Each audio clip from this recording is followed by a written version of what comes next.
Hello, everyone. My name is Greg Wolf. I'm the Education Manager for IAVM. Thank you so very much for coming to our fourth episode of our 2020 Vision. This time, we're very happy to welcome Mr. Richard Andersen, CBE, ICD.D. We will be getting into the conversation very shortly, but I want to do quick housekeeping issues. We'd love to have a conversation with you constantly in the chat box. So if you have any questions for Richard, please put them in there, but also please address them to the whole audience so other people can see your ideas. That might inspire someone else to ask a question, Richard. This is primarily for undergrads, grads, and young professionals. So we do ask that you put your university you're attending, or if you're a young professional. Who knows, Richard in his travels with training might be in a city near you and you can go see him train. With that, I want to turn it over to Bobby Goldwater, CBE. Bobby is currently our chair of our academic committee. He worked for many years in Madison Square Garden. He was the first general manager of Staples Center, initially having his own consultants firm. He now teaches at Georgetown University in their sports management master's program. So with that, Bobby, please take it away. Greg, thank you. Richard, welcome. It's great to have you with us today. Thanks, Bobby.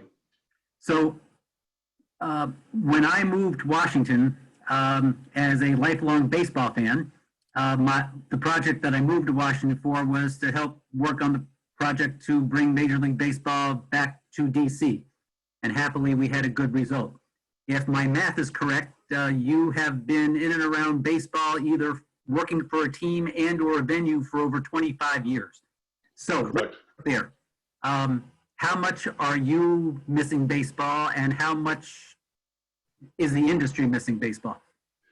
Well, I think it's not only true of baseball, Bobby, and it's a great question, but all sports. I think we're all missing that feeling of being connected with other people. The great thing about sports teams are that they're the hometown team. And even if you don't go to the stadium, that's your team. You know, you're cheering for the hometown team. It's a sense of community, brings people together. When you go to a venue, you're at a baseball game, you know, everyone in the population is represented. And you know, all boundaries are dropped. So I think we're all missing that. And then personally, you know, I miss sports a lot. I'm in a different place maybe in terms of my favorite sports than I was when I was younger. But nonetheless, I love baseball a lot. I still love to go to all live sports, and a lot of that for me, like probably most everybody on the call, is the sense of community. So, well, I guess we'll get to your career progression here, but you've worked in or for a number of different sports. Can you just kind of run through those and just share with everyone who's listening and watching the range of experience that you have? Sure. Well, my first job was with the Atlanta Braves quite a while ago. My first boss, in fact, and I was his first employee, was Hank Aaron. Ted Turner had just bought the Braves in the late 70s, and I just sort of was in the right place at the right time. And when they asked, could you drive a bus? I said, I can. They didn't ask me had I ever driven one. And I didn't want to lie, but I knew I could figure it out. And that's literally why they hired me. So I ended up not getting fired my first 2 seasons with the Braves. And I'll talk a little later about why I think that worked out, and ended up being with them for 10 years. I had an opportunity to move on to the new ownership group with the Pittsburgh Pirates, which was really, really exciting. It was when Barry Bonds was a rookie, and the team went on to have some great playoff runs. And from there, I was hired by Wayne Huizenga, who started Blockbuster and Waste Management, to go down and help manage and run the startup Florida Marlins, and then ultimately become president of Joe Robbie Stadium at that point. Went and did my own consulting for a while after that. I had a great run, and it had been 20 years in professional baseball and professional sports. And so I did that for a number of years, and then had an opportunity in 2002 when I got a call from one of our consulting clients who asked me if I was ready to come back and run a stadium. My kids were grown. I was living in Pittsburgh, which I truly love, but it was also December, it was snowing. And the new gig was in San Diego to finish the construction and open and run Petco Park for the Padres. So, like, I don't know, Pittsburgh, San Diego, December, wasn't a hard decision. And I went out, and I was 8+ years with the Padres, managing and opening that venue, and then had an opportunity to go to Canada and manage the Northlands complex where the Edmonton Oilers play, and a few other various and sundry things. at the heart of all of this, Bobby, has been human potential, and I got onto that early on.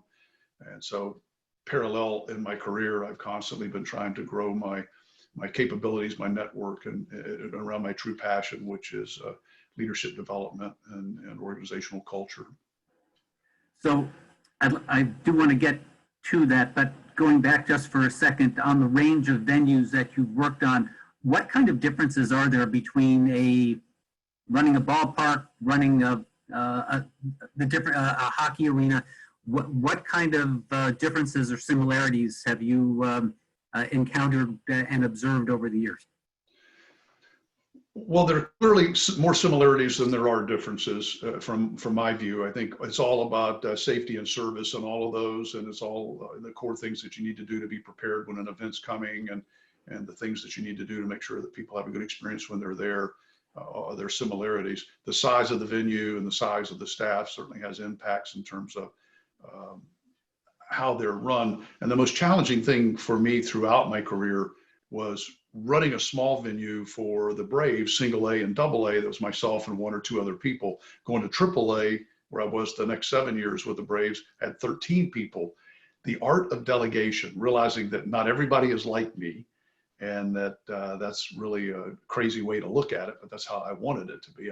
These other people that weren't like me were difficult to work with. And so learning how to manage and work my way through valuing the differences that people bring, and being the person that was the team builder and not the destroyer has taken a lot of my career path and energy to focus on. But those are the biggest challenges, I think, in terms of managing the venues, and clearly there are different shapes and different sizes, but at the end of the day, we're basically doing the same thing. We're creating a sense of community and bringing the public together, and hopefully sending them home happy and safe. So you mentioned a moment ago training, or alluded to it anyway. What is the importance of training and establishing a culture within an organization? And also, how do younger people, such as our audience today, how can they best fit in? Yeah, Bobby, that's a terrific question. There's a couple of things that come to mind right away. If I look back when I was first getting into the industry, one of the things that clearly attracted people to me, and there were some things that distracted, so I'm not in any way standing on an ego mountain here, but I think one of the things that attracted people to me was I was always enthusiastic. I was excited about what was going on. I was a can-do kind of person. And when you're the boss, you don't need people standing in the background going, "Oh, what's he thinking of now?" I was like, "Come on, we can do this." And what did I know anyway, right? So I think those are really important traits, early on that served me well. And beyond that, I think showing up on time, being the team builder is important. I think training is critical for anybody on this call that's thinking about, where do I go with my career? Putting yourself in a position of a continual learner. I'll sum up what Mark Twain said: as long as you're green, you're growing. As soon as you think you're ripe, you start turning rotten. And so carry that with you.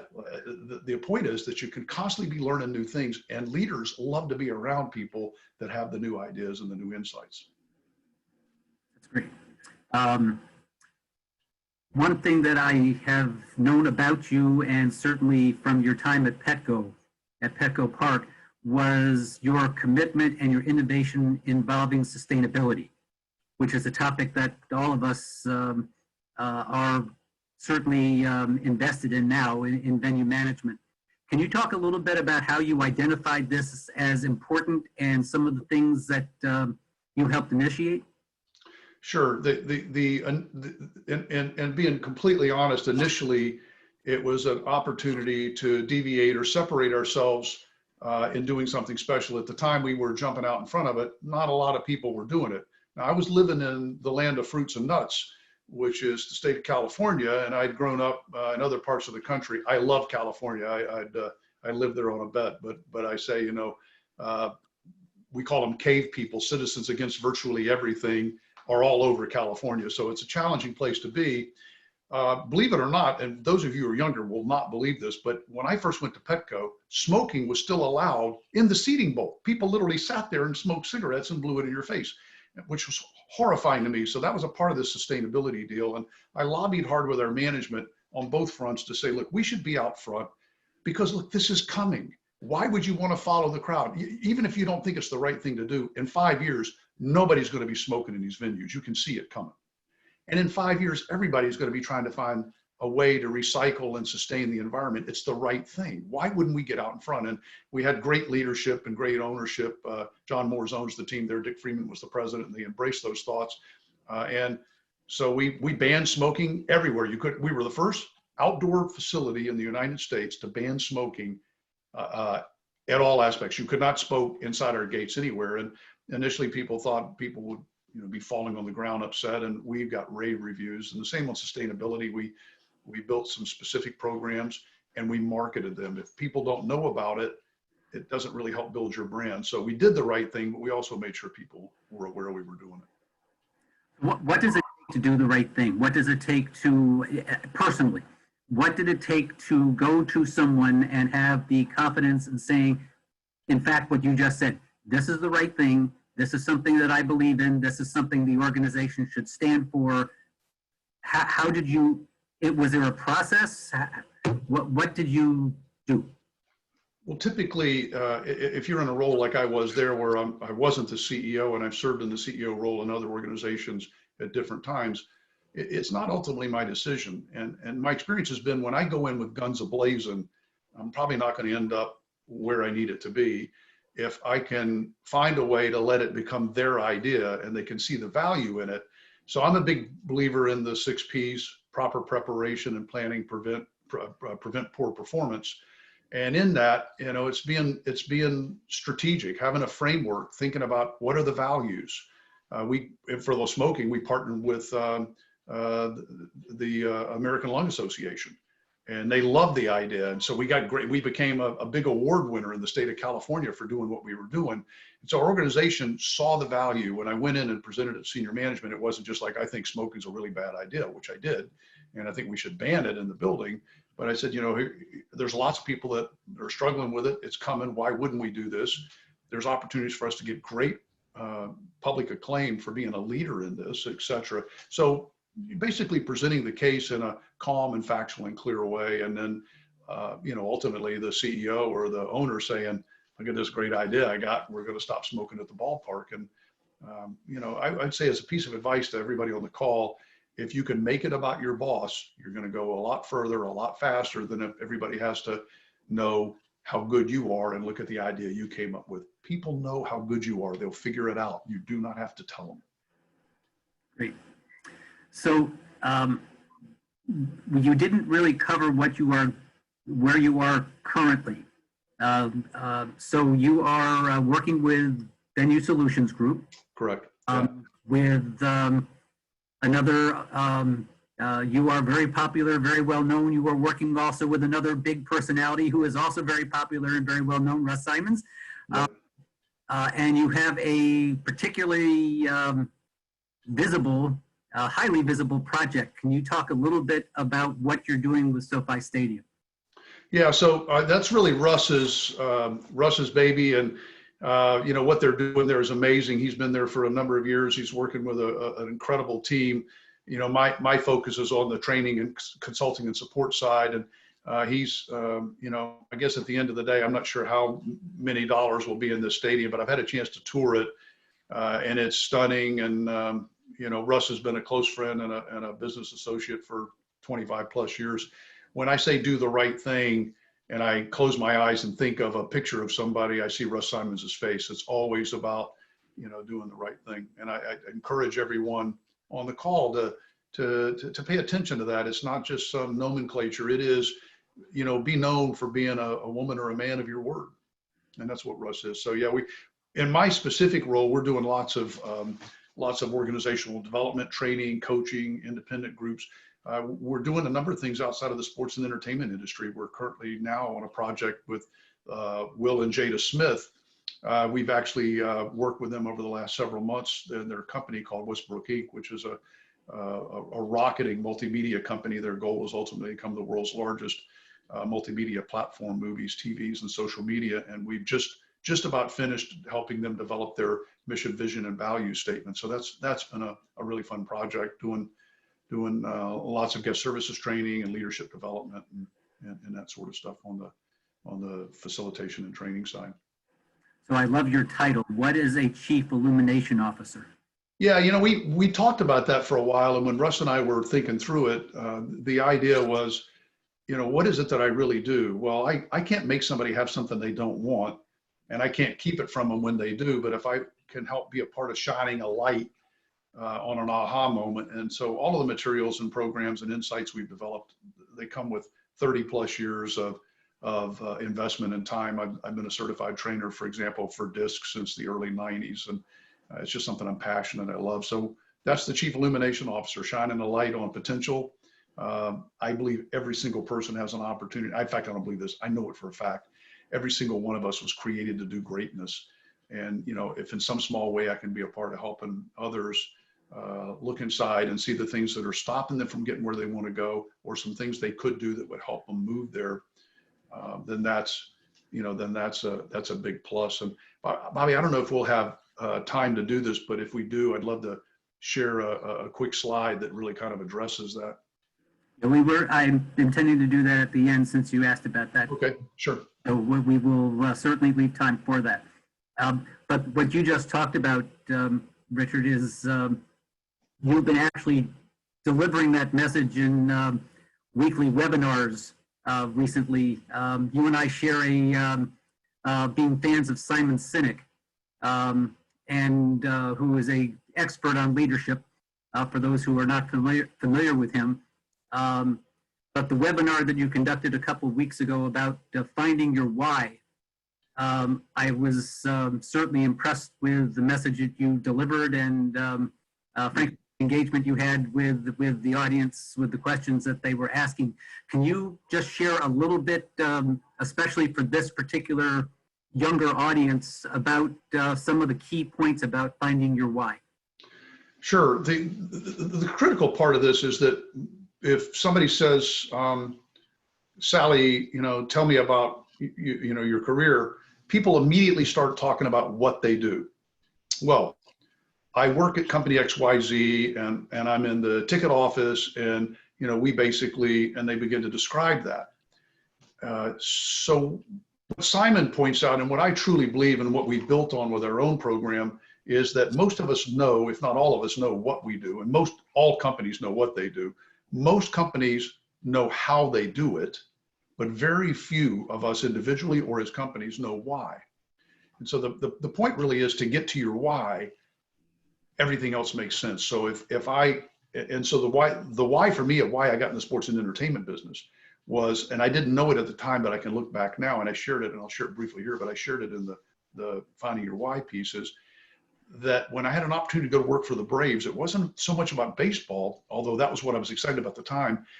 I was excited that I was going to be in a place where I could help bring people together and create a sense of community. And I saw people come to this little ballpark. Now, you're not going to believe this, but on opening night, we had 340 some odd people. So we're not talking about, Yankee Stadium here. We're talking about Legion Field in Greenwood, South Carolina. But I was so inspired by the idea that in some small way, I had a chance to be a catalyst in bringing people together for good. And that excited me. And then to find ways that would make it fun, and some way you could escape the craziness or the challenges of your day. And you could be with your best friend or your family or neighbors, or make friends with people you didn't even know.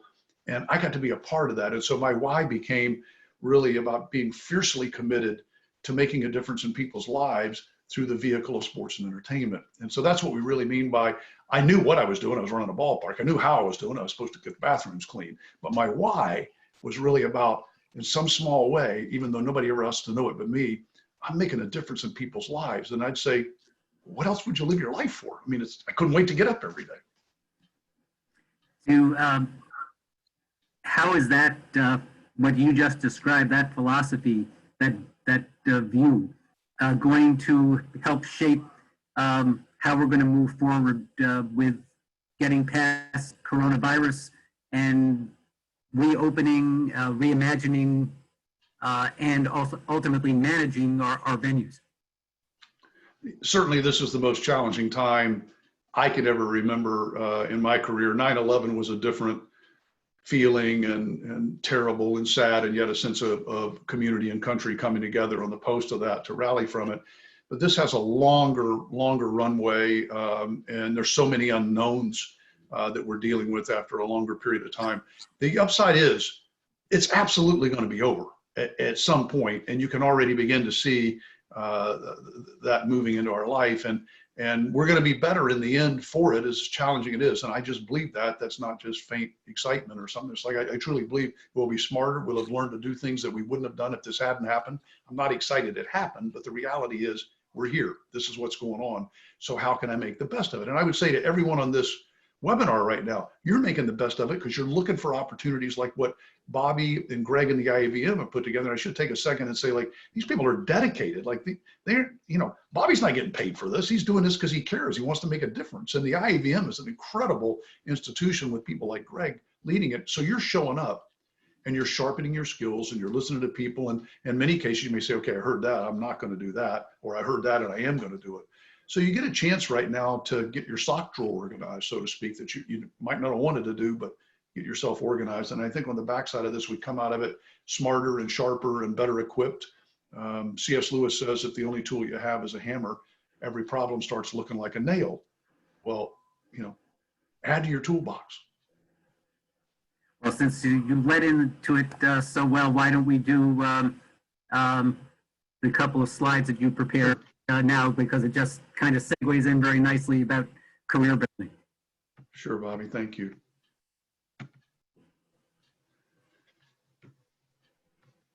So what I want to say is that the three things that are near and dear to my heart that anybody on this call can do, anybody can do. You don't have to have a college degree, it helps. You don't have to have an advanced degree, it's really good to have one. But if you do these three things, you will go right past everybody else in an organization, and they're not hard to do, but they take dedication. First is to work hard, especially as a young person. No matter what, you can have all the talent in the world, but if you don't show up early and stay late, you're not getting it done. And you don't have to tell people, oh man, I'm working so hard, just do it. And watch what happens. Over a period of time, the boss says, man, I really like what Tanya's doing. We need to move her to this next role. The second of these three are be enthusiastic.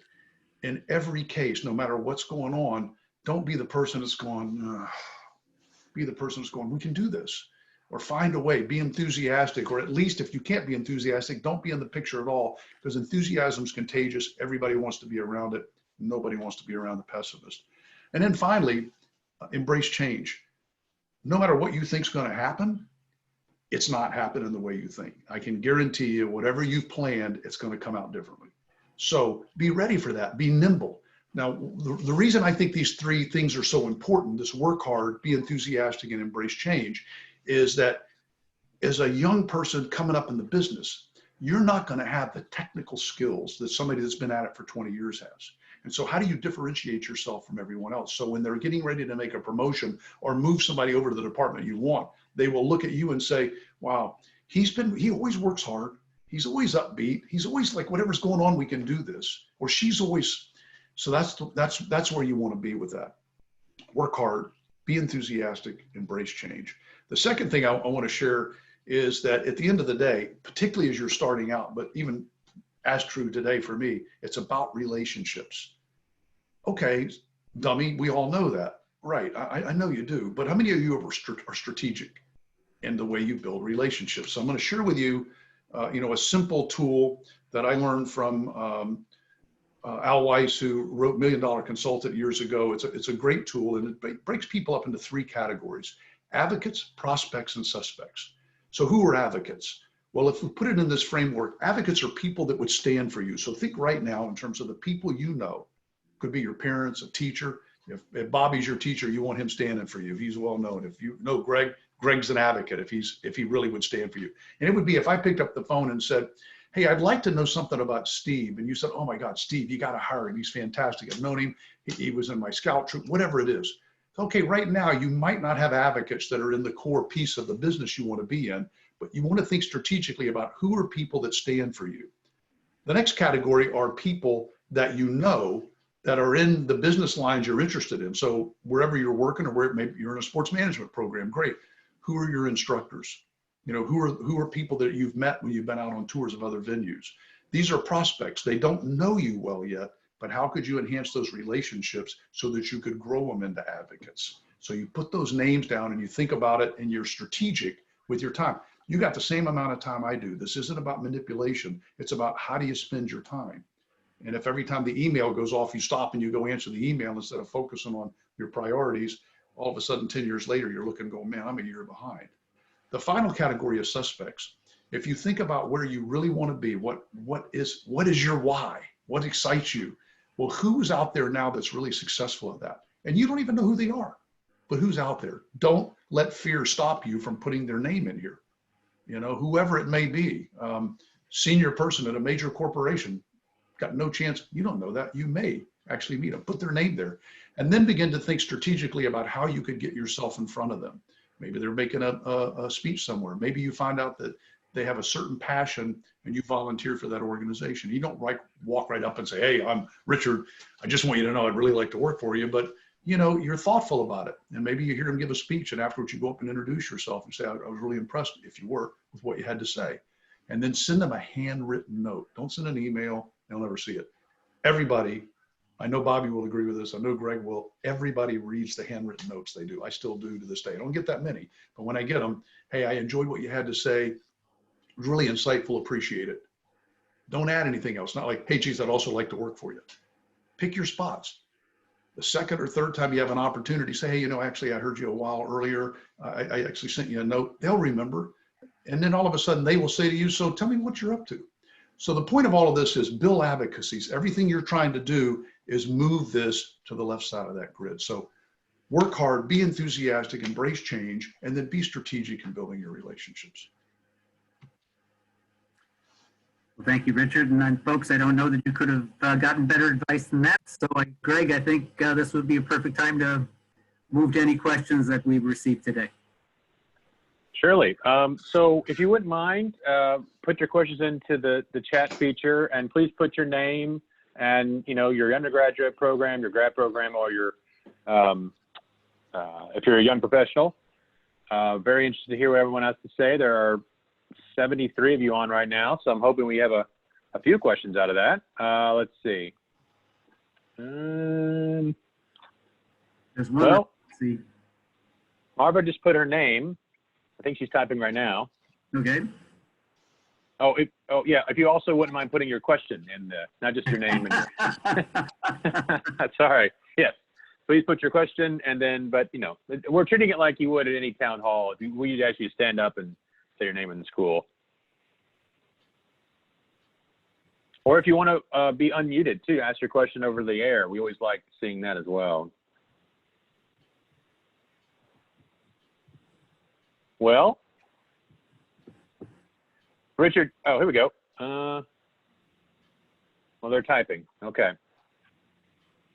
Maybe Richard, while they're typing, you know, do you have any advice for these students who might be feeling kind of down right now? You know, they're taking all their classes online, and you know they can't see their friends. Anything from if you found that's really good at fighting off that kind of blah feeling that we're all experiencing? Well, we are all experiencing it, and it comes in waves. Mental health is a big concern for all of us right now. And you know what I'm doing, and I'm no medical expert, but what I'm doing is I'm making myself in a social distance accepting manner get out every day. I've been averaging you know, between 10 and 20,000 steps a day, but getting out and walking, getting some fresh air. Balancing that with work, and not just sitting in front of a computer all day or a TV or eating Cheetos. Sounds good. Yeah, Zakia just mentioned how to stay motivated. So I think those kind of fall in, or is that different, do you think? Motivated and mental health?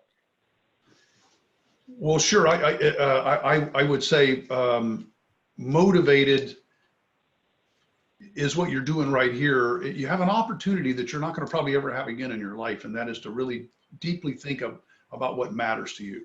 What is it you really want to be famous for? If there was something you could do with your life, what would it be?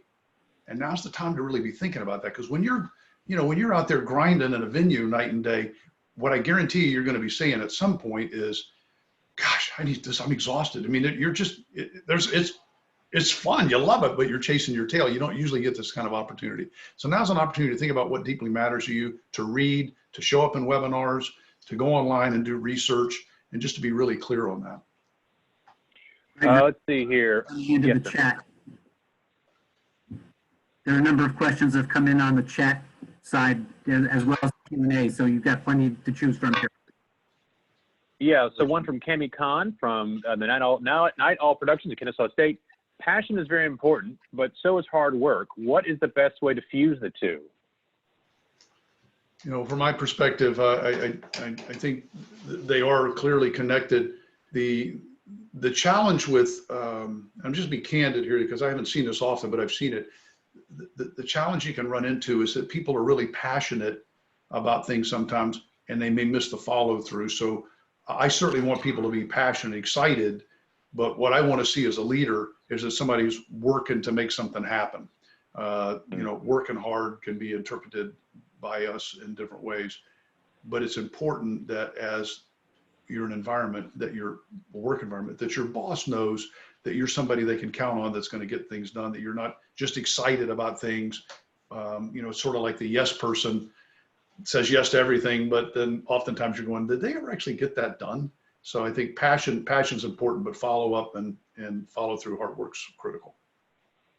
Let's see here. Megan Lee, graduate at Minnesota State University, Mankato. I probably pronounced that wrong. Do you have any advice on those trying to start a career in sports during these troubling times? Yeah, wow, great question. And I don't think you can really approach it a lot differently than you would if it weren't troubling times, but you got to be realistic, and people need to tell you the truth, and you need to be truthful with yourself. This is not going to be, it's not necessarily easy to get that first job anyway, but it happens because there's tens of thousands of people in the industry. So I wouldn't let that stop you. You can't let your fears stop you. It's more challenging now because lots of people are being laid off. I have a client, I'll leave them to remain nameless, but I got a call from them yesterday where they were asking me to help them tomorrow work through how they're going to announce to 70% of their staff, many of them who have been there from the first day, that they're going to have to furlough them, and that a lot of them may not be coming back to work. So that's the reality, that this is not as fruitful a time to be getting a job. But again, this will end, and I think everybody agrees it's not a matter of, it's not years, it's months that you'll see this begin to flow up. And as we get into the end of the year, I think most people are betting on that there may not be huge activity this year in terms of events, if much at all, but that by the time we get into 2021, and this is just opinion, but by the time we get into early 2021, that venues will begin to get back to more of a normalized focus. Hannah Turner, she's the Director of Event Management and Game Operations for University of Wyoming. How, as a manager of undergrad students, how can we be encouraging during this odd time? How can we keep them engaged in their futures? Yeah, I think a great question. I think, you know, a lot of what we talked about, even in Bobby's and my exchange, is pertinent here. It's really about keeping your head up. Look, if you don't think in your career you're not going to get your butt kicked a few times, you're not being realistic. If I told you how many times I was in the car out of gas, I got fired from a job before I got hired with the Braves. I got fired from a job out of the blue. I was a young guy selling insurance door to door. I hated it. But I got fired. I remember the boss called me in and he said, "Hey, look, you're a bright young guy. You got lots of skills. And when you figure out where you're going to make your stand, you're going to be really good, Richard. It's just not going to be here." I was stunned, and I got in the car and I cried all the way home. And so I know my heart, I understand, and I think we all do, Greg and Bobby, I understand how troubling and how heartfelt this is right now to be trying to encourage people, but it will end. You never know until it's like one step at a time. You make the next step, you make the next step, you keep going. And all of a sudden somebody says, you know, we have an opportunity. Would you be interested in working here? And that's happened over and over and over again. I've never seen it not happen. Let's see, Chelsea Stillwell would like to ask a question. Chelsea, I'll turn your camera on too. Hopefully that'll work, if you're willing. She is on mute, however. See if I can help. Chelsea? Did you mute Chelsea, Greg? I promise I would never do that. Well, Chelsea, maybe type your question in. We definitely want to answer your question. Let's see here. Paul Osman, young professional, Ottawa Sports Entertainment Group. Which is the current state? Which the current state of our industry and COVID-19 and many jobs? Well, with the current state of our industry and COVID-19 and many jobs potentially disappearing in the short term, what would you recommend young professionals do to stay relevant while many other qualified individuals are fighting for the same jobs? Yeah, and Bobby, you may have some thoughts on this as well, but the only thing that comes to mind in terms of staying relevant is to do a lot of the things we've already talked about, and to where you can, try to volunteer. But there's really not events that you can volunteer for right now.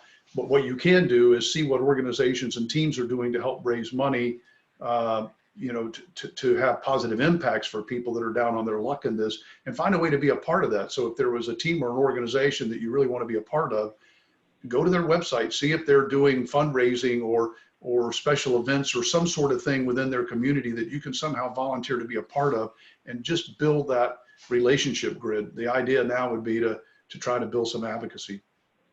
If I can just add, I've had this exact conversation with two of my Georgetown students just within the last couple of weeks. This is an excellent time to be thinking about really trying to organize yourselves into what do you really want to do. And it is not old-fashioned to make lists. Have any of my Georgetown students listening, they know, they have heard me say this. Think about all the various parts of the industry that you either A, are familiar with and are conversant about, or B, really want to explore. You have an opportunity right now to explore more about both of those. You also can decide what you don't want to do, which is also really important to figure out. Not just things that you want to do, but also things that you don't. Figuring out how wide your geographic net is. Will you travel anywhere, or do you need to be in a specific location for a combination of reasons? You can start making and organizing some choices here, so that when the time is right, and it shouldn't be that long, but when the time is right, you will at least have some process that you've already thought through, and be a little bit more organized than the next person in terms of trying to set a direction, set a course for yourself. There's a good time to do that, and I would recommend considering that set of ideas as something to do literally right now. Sarah Newman asks, what are a couple tips on how to handle projects with other people that you find sometimes difficult to work with? Well, I'll offer this up. Our webinar yesterday was working with difficult people. So you can go to the VSG website if you'd like and see that video. There's a lot of things that we can do in working with difficult people to mitigate that. You're not going to like this first answer, but it is, well, 90% of it's always personality. There are those unfortunate people that are just difficult to work with, but there's not many of them really around. At the end of the day, we all are who we are because we're wired differently and we've got different experiences and backgrounds, and then we get thrust into a work environment and natural tensions exist just based on style. And then we start to judge one another without even really knowing the whole story. And so until we can have that honest conversation with the person that we feel is difficult and go to it with no expectations. No, when I say have an honest conversation, I'm not saying, Greg, let me tell you what's wrong with you. By the way, there's nothing wrong with Greg, but it's like, Greg, I just want to share with you. I've been thinking about some of the challenges I have at work, and I was thinking about my role in these, and I think I've just been too aggressive, and I want to work on that. I know we could do better things together. And so the point of this is really getting ego out of it. 90% of these are ego driven. And then there's just some simple tools you can use where you get stress out of it. You know, we use a program called Analyze, Ask, and Agree. And I encourage you to watch that video. But definitely, way over 90% of the difficult people that I've dealt with in my career revolve around the person that looks back at me in the mirror when I get up in the morning. So Richard, we're running kind of close on time, so let's do one more question, then I'll turn it back to Bobby to wrap it up with you. Sarah Young, Sarah Young Professional, her name's Sarah Silva, when did you know it was time to move on to the next venue? Was there an offer or an opportunity to grow elsewhere, or did you feel that you had reached your ceiling and had to move on?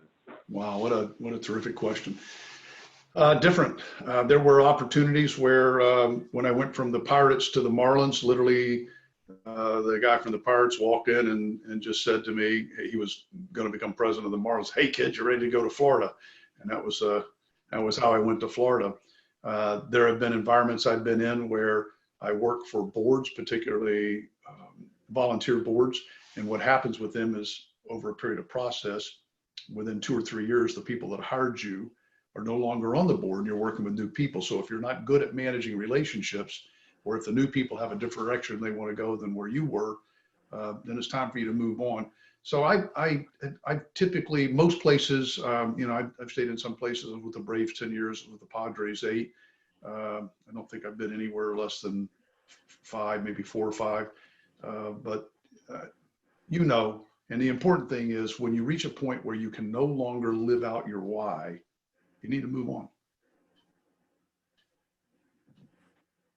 Richard, that was very, very helpful. I guess I would just like to sum this up, since you and I have both been members, colleagues, friends, and in IAVM for such a long time. Could you just describe what our audience of students and young professionals, what they have to look forward to, what benefits they get? And this is not really as a commercial, but more really from a professional development perspective. What will somebody get out of being part of IAVM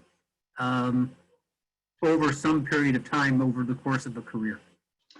Yeah, so, you know, my first 10 or 12 years, I was not in the IAVM. I'm not even sure I knew it existed. It was more arenas. There were some stadiums in it, but it was more arenas at the time. And it wasn't until I went to Pittsburgh and became aware of it. But where my life changed, I would say clearly the pivotal moment in my career was when I got into the venue management school. And when I got there, I realized I was in a place where there were 300 people for the first time in my life that were all similar to me. We were all there for very similar reasons, various aspects of responsibility, but we were all there around the event management business and the impacts it had on people. And literally, the best friends I have in the world, both professionally and personally, many of them come from those first few years and the 20 years since then that I've been a part of that school. I've been fortunate enough to become an instructor there as well. So the IAVM's educational forefront they're at the forefront of everything. The leaders in our industry teach at the school. The best of the best go to the school. They're going there because their employers invest them. And I really encourage you to find an opportunity to get to that and even to get with Greg and try to become an intern if it's not time for you to actually go to the school when he gets back up. And then the camaraderie, the connectivity, and the fact that I can pick up the phone and call Bobby right now and say, hey, I'm struggling with such and such. What do you think? And he knows me because we built this relationship through this portal of the IAVM. For me, it's the most important part of my career. I've been fortunate to serve in a number of roles there, but that's just stuff. What's really mattered are the friendships and the relationships and the contacts I've met and the education I've been able to garner from it. Well, IAVM has been very fortunate to have you involved for so long. I have been very fortunate to know you for so long. And everybody in our audience today has been very fortunate to hear from you today. So thank you, Richard, very, very much for joining us. And to all of you, thank you for being in our audience again. We have another 2020 Vision conversation scheduled for next Thursday, 4 o'clock Eastern, and we hope you'll join us. So Greg, thank you for your help, and back to you. Great.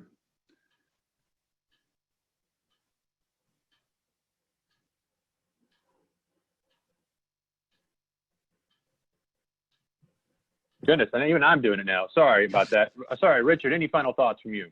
The last is just again to thank you and to thank Bobby for your passion to put these on. There's lots of things you guys could do with your time, and this is what matters. You're making a difference. So thank you. Thanks for all you're doing. And to all the people that showed up, heart goes out to you, and I'm looking forward to running into you around the dance floor in the coming years. There's no doubt, as most of you already know, in 10 years, I'll probably be working for one of you.